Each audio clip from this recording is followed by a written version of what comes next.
Central Park, a development process review and proposal. A presentation from the New South Wales community groups, the Chippendale Residential Community Group, the University Community, Friends of the Carlton and United Brewery Site, Redfern Everly and Darling Watch, to the City of Sydney Council planners. The Central Park presentation includes site overview, development approval process, impact of the DA process, community input and influences, and key recommendations. A site overview of the Carlton United Brewery site is a key site acting as a transition to the Sydney CBD. Also, is close proximity to Central Station and educational institutions. The planning framework was appointed by 4 key planning instruments. The EPA Act delegated power to the Council for the development, whilst the LEP and DCP provide requirements for the land use and specific planning controls for the development site.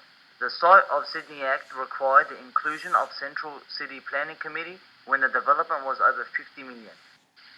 The New South Wales Planning Minister, Frank Sartle, pictured on the right, called the site under Part 3A of the Environmental Planning and Assessment Act, deemed a major project in June 2008.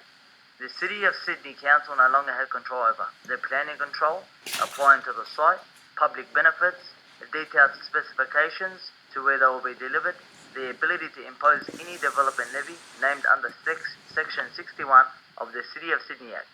Draft statement commitments of the site was published on the 22nd of December 2006 by New South Wales Planning, outlining 22 items that include design excellence, public open space, affordable housing, and community benefits.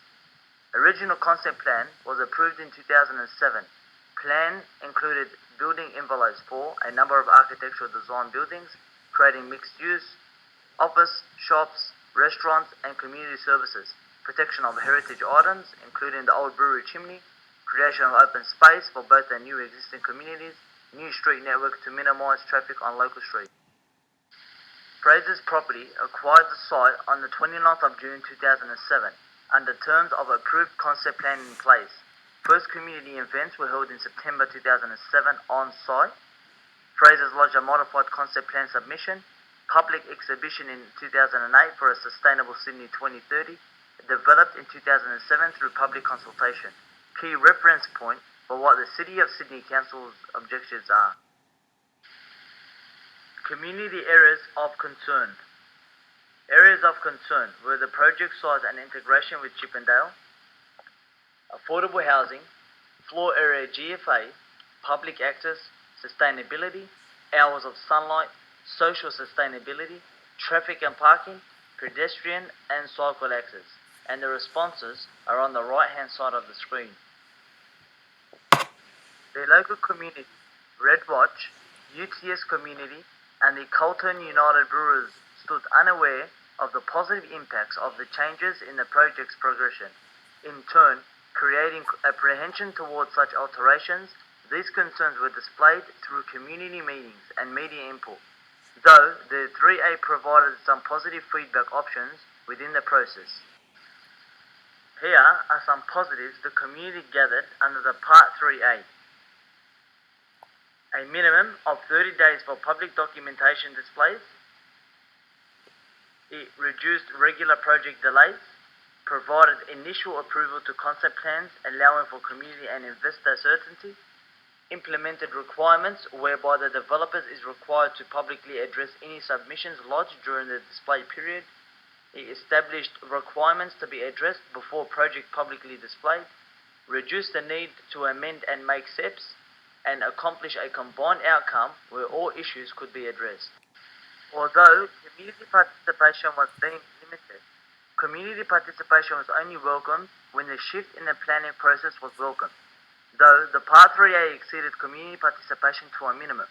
Not only did the community display DA documentation through multiple mediums, a PO box was set up at Planning Services Department of Planning and Environment GPO Box, 39 Sydney, New South Wales 2001, for communities to direct letters, assess critically, and give feedback.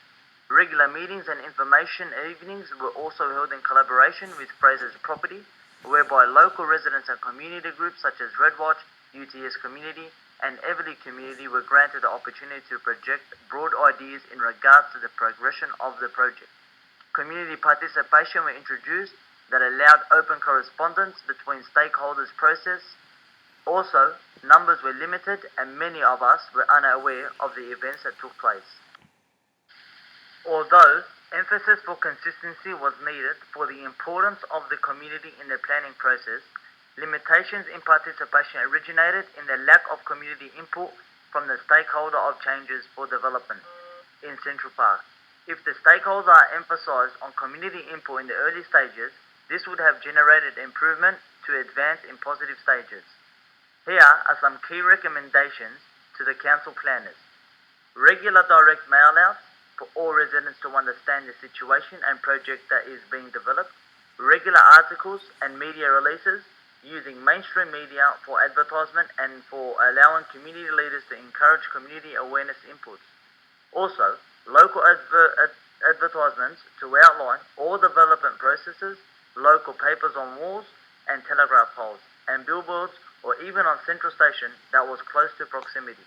Thank you.